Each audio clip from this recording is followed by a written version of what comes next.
ওয়া ইন্নাকা লাআলা খুলুকিন আযীম।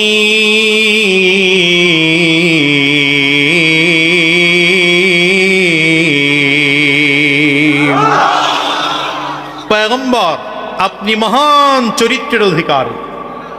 চরিত্র তিন ধরনের হয়। বলেন কয় ধরনের হয়? তিন ধরনের। চরিত্রের এক নম্বর স্তর হলো খুলুকে হাসান, উত্তম চরিত্র। বলেন কি চরিত্র? উত্তম চরিত্র কাকে বলে? কার মধ্যে আছে? চিনবেন কিভাবে? সহজ বাংলায় বুঝেন। যেই মানুষটা কোনোদিন কারো প্রতি জুলুম করে না, যার মধ্যে উত্তম চরিত্র আছে, এই মানুষটা কোনোদিন কারো উপরে কি করে না।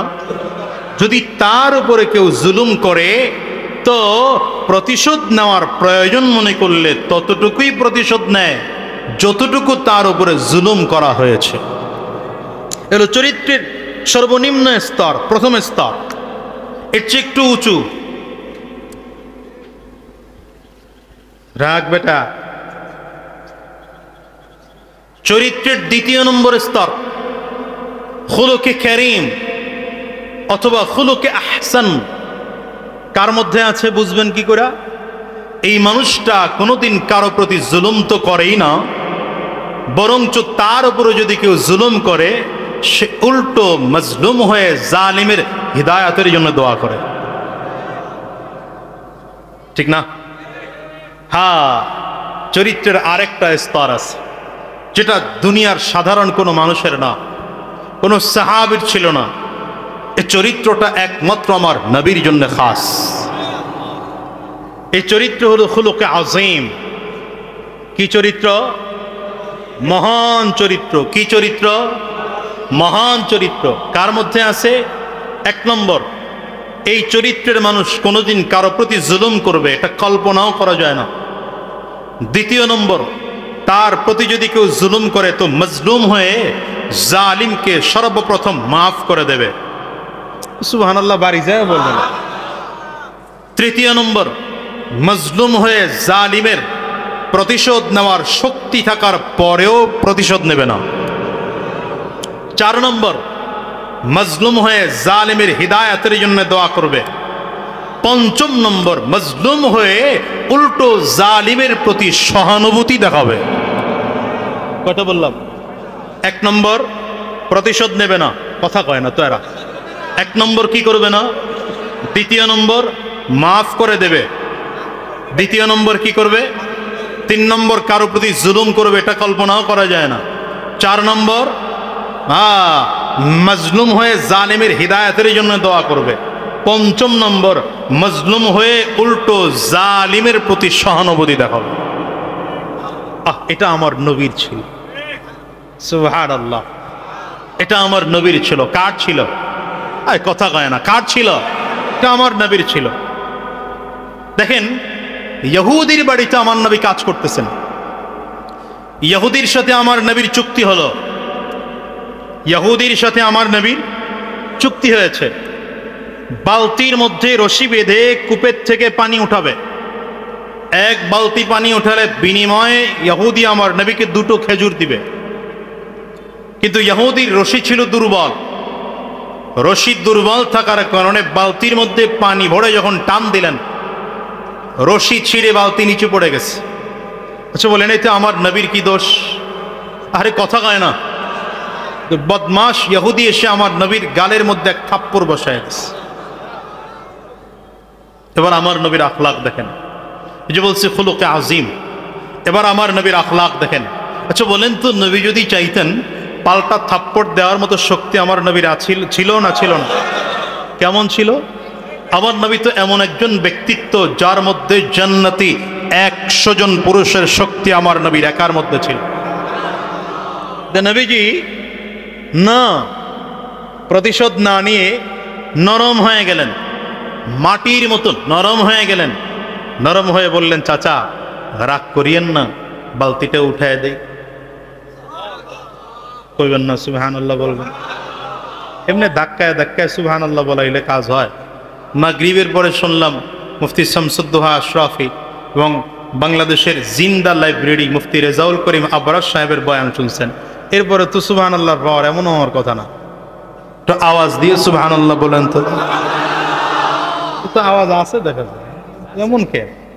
আরো জোরে বলেন তো সুবহানাল্লাহ, বলেন তো আলহামদুলিল্লাহ, আওয়াজ দিয়ে আল্লাহু আকবার।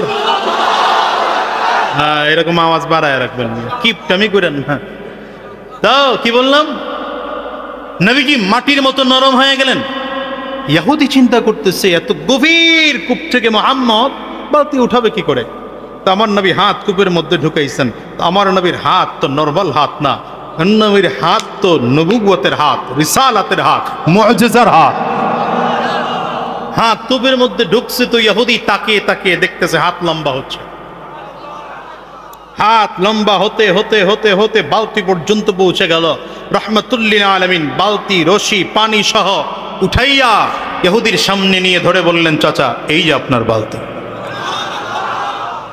ইহুদি আমার নবীর চেহারার দিকে তাকায়, এটা কেমন আখলাক? মারলাম আমি তারে, শক্তি তার আছে, এরপরেও সে নরম। আরে এতটুকু পর্যন্ত হইলেই তো শেষ ছিল, এর পরের দৃশ্যটা আরো বড় চমৎকার। রাহমাতুল্লিল আলামিন ইহুদির হাত নিছেন এভাবে, হাত নিয়ে মালিশ করতেছেন আর বলতেছেন, চাচা ব্যথা পেয়েছেন?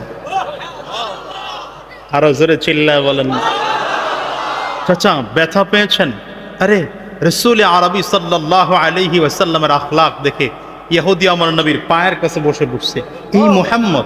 এই মুহাম্মদের ব্যাপারে কাফিররা বলে জাদুকর, এই মুহাম্মদকে মক্কার কাফিররা বলে গণক, এই মুহাম্মদকে কাফির মুশরিকরা তাড়িয়ে দেওয়ার চক্রান্ত ষড়যন্ত্র করে।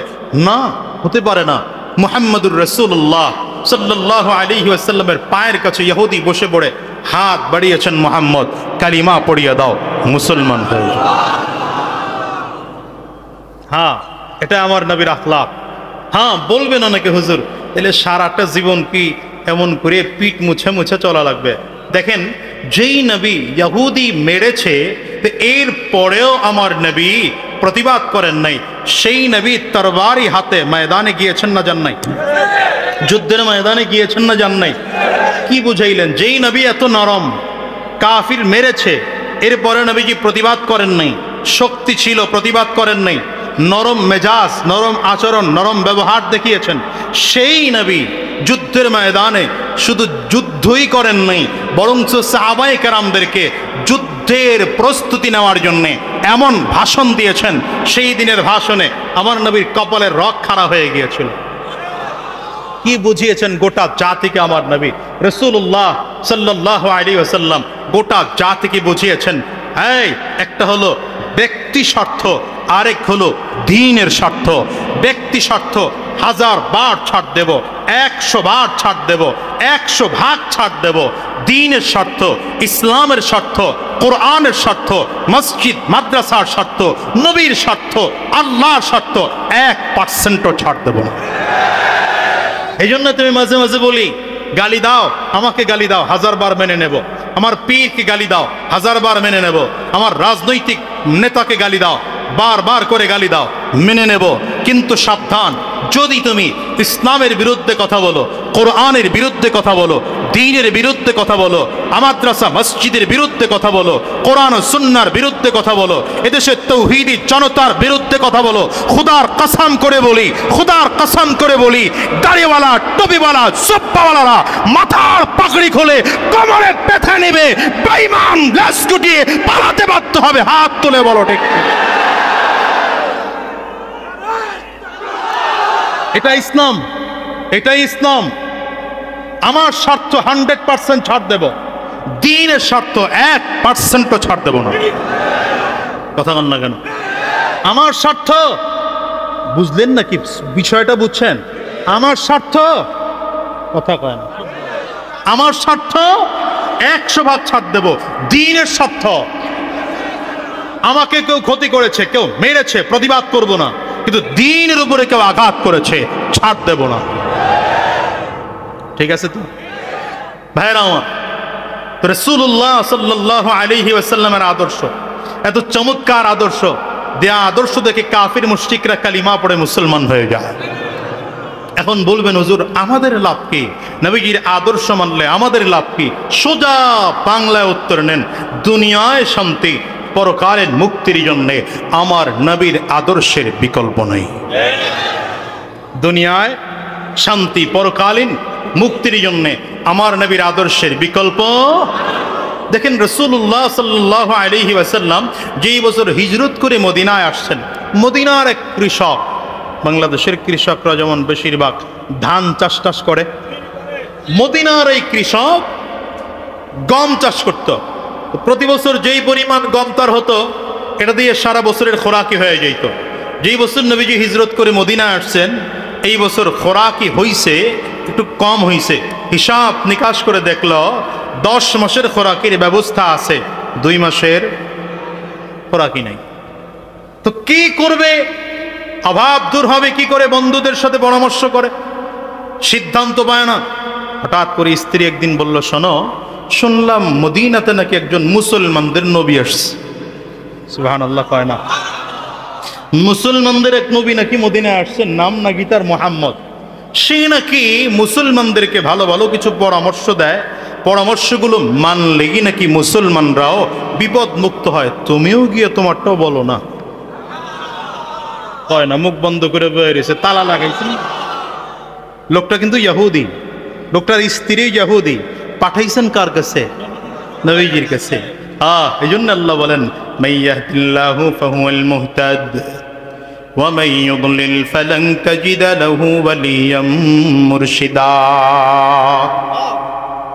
নবীর কাছে গিয়া নিজের এই কথাগুলো বললে আমার নবী কিছুক্ষণ পরে মাথা উঁচু করে বললেন, এক কাজ করো, যেই পরিমাণ গম তোমার কাছে আছে ওখান থেকে 2 বস্তা গম মদিনার মানুষের মাঝে বিলায় দাও।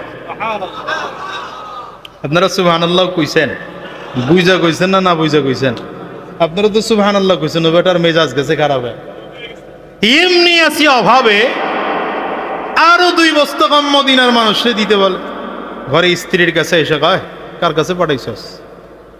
আমি আছি অভাবে, আর যার কাছে পাঠাইছস সে বলে আর কিছু গম নাকি মদিনার মানুষকে দেওয়া লাগবে। স্ত্রী বলে, আরে মুহাম্মদ যেহেতু বলছে, একটা ব্যাপার স্যাপার আছে।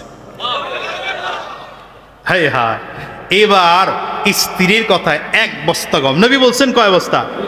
এ লোক 1 বস্তা গম নিয়ে মসজিদে নববীর সামনে দাঁড়ায় রইছে। বস্তার মুখ খুলে দাঁড়ানো। প্রথম সাক্ষাৎ হযরত উসমান বিন আফফান রাদিয়াল্লাহু আনহুর সাথে, যিনি সাহাবায়ে কেরামদের মধ্যে সবথেকে বড় ধনী। এ তো আর চিনে না কে আবু বকর, কি ওমর, কি ওসমান, কি আলী। ডাক দিছে, ভাই এদিকে আসো, একটু গম দেবো। হযরত উসমান বললেন, কেন? বলে, একজন দিতে বলছে। তাহলে আমি একটু ঘরে জিজ্ঞাসা করে আসি আমার লাগবে কিনা। কে বলতেছেন? হযরত উসমান বলেন, একটু ঘরের থেকে জিজ্ঞাসা করে আসি আমার লাগবে কিনা। ঘর থেকে জিজ্ঞাসা করে এসে বললেন, ভাই আমার স্ত্রী বলেছেন আমার আজকের 1 দিন, আগামী আরো 2 দিন, টোটাল 3 দিনের খানা আমার ঘরে আছে, আমার লাগবে না। আপনারা মনে হয় বুঝেন টুঝেন নাই। ইহুদির ঘরে খানা কয় দিনের? 10 মাসের। হযরত উসমান সাহাবায়ে কেরামদের মধ্যে সব থেকে বড় ধনী, খানা কয় দিনের? এরপরও কি বলে, দিতে চাইলেও নিতে চায় না। নবীজি এটা বুঝাইতে চাইছেন, কিন্তু মগর ঘরের মগা তো দাঁড়ায় রইছে। কিছুক্ষণ পরে হযরত ওমর ফারুকের সাথে সাক্ষাৎ। উনি বললেন, আমিও ঘর থেকে খবর নিয়ে আসি। খবর নিয়ে এসে বললেন, আমার স্ত্রীও বলেছে আজকের দিন আরো 1 দিন, টোটাল 2 দিনের খানা আমার ঘরে আছে, আমারও লাগবে না। আবু বকর সিদ্দিক রাদিয়াল্লাহু আনহুর সাথে সাক্ষাৎ। তিনিও বললেন, ভাই আমার স্ত্রী বলেছে 1 বেলার খানা পাক হচ্ছে, আর 1 বেলার খানা রিজার্ভ আছে, আমারও লাগবে না। জোহরের নামাজের আজানের আগ মুহূর্তে হযরত বিলাল হাবশী রাদিয়াল্লাহু আনহু আসতেছে। হযরত বিলাল রে কালো মানুষ দেখছে, মনে করছে এটার খুব দরকার। হযরত বিলাল আসছে, বলে, ভাই তোমারে গম দেবো। কেন? দিতে বলছে একজন। ভাই আমি এখন আজান দেব, নবীজি এসে নামাজ পড়াবেন, সাহাবায়ে কেরাম খানা পাকায় ফেলাইছেন, নামাজ শেষ হয়ে গেলে নবীর পাশে বসা খানা খায় ফেলবো। আমার ঘর নাই, বাড়ি নাই, স্ত্রী নাই, পুত্র নাই, খালি খালি কতগুলো আমার গম দিয়া বোঝা বাড়ায় লাভ নাই।